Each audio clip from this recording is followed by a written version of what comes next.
હું એકલો ત્યાંથી દુઃખી થઈને આવ્યો મુંબઈથી. મારા બાપુજી કીધું કાંઈ વાંધો નહીં ભાઈ, પહેલાં તો 1-2 મહિના આરામ કર, બહુ દુઃખી થયા છો.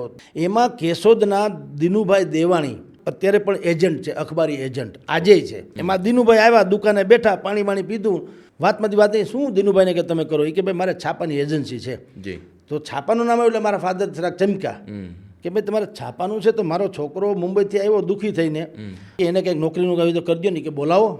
હું ગયો, એને મળ્યો, મને કે ભાઈ તમે શું? મેં કે ભાઈ હું અભિયાન મેગેઝિનમાં હતો, તો ક્યાંક હોય તો કહેજો. તો કે હું તમને ચિઠ્ઠી લખી આપું, તમતારે તમે જાઓ રાજકોટમાં, આ ચિઠ્ઠી આપજો, ક્યાંક મેળ પડી જાય. એણે ચિઠ્ઠી લખી આપી પ્રદીપભાઈ શાહ ઉપર, સાંજ સમાચારના માલિક. સંપત્તિ સાથે આવ્યો, અહીં રાજકોટમાં ઉતર્યો, હું ને મારો પડછાયો. પછી એક કોર બેઠો, સ્ટેશનરીમાંથી કાગળ લીધું અને એક એપ્લિકેશન બનાવી, એની 8-10 ઝેરોક્સ કરી અને બધા જ છાપાઓમાં ફૂલછાપ, જય હિન્દ, જનસત્તા, ગુજરાત સમાચાર વગેરે વગેરે, એ બધામાં જે તે સમયે જે કોઈ એમાં કરતા ધરતા હતા એ લોકોને કીધું તો મહેરબાની કરીને ક્યાંક અનુકૂળતા હોય તો કહેજો. એ બધા તો સ્વાભાવિક દુનિયા હોતી એ.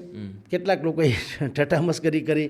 થાકી હારીને કાંતા સ્ત્રી વિકાસ ગૃહની સામે એક ઉકરડો હતો, ત્યાં હું બેઠો. એટલે નૌશાદ મીર કરીને એક પત્રકાર, એ પાન ખાવા આવ્યા દુકાને. એણે જોયું કે ઉકરડો પર ભાઈ બેઠો છે ને એના થેલામાં છાપા બહુ છે. તો મને કહે, જવાન અહીંયા આવ્યો કે હું તમને એક ચિઠ્ઠી લખી દઉં. નહીં, ભલામણ કહું, તમે એક કામ કરો, નૂતન સૌરાષ્ટ્રમાં વયા જાઓ. મેં કીધું સરનામું આપ્યું. નૂતન સૌરાષ્ટ્ર આવ્યો, હસમુખભાઈ રાવલને મળ્યો. તમારી અપેક્ષા શું છે? મેં કીધું મારી 2 અપેક્ષા છે.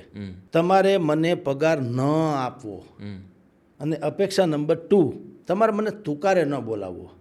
મેં કીધું તમે મને કામની તક આપો, પછી મારું કામ સ્વયં બોલશે અને હું મારો દામ માગીશ. હું કહું એ પગાર, તમે કહો એ નહીં. ઓકે કે પહેલો દિવસ તો કે ખેલ નાખ્યો એણે, થોડું ઘણું લખવાનું કીધું, લખી દીધું. ઓકે કે કાલે આપણે મળીએ પાછા. ભલે. હવે હું મારી પાસે 120 રાતના નીકળ્યો.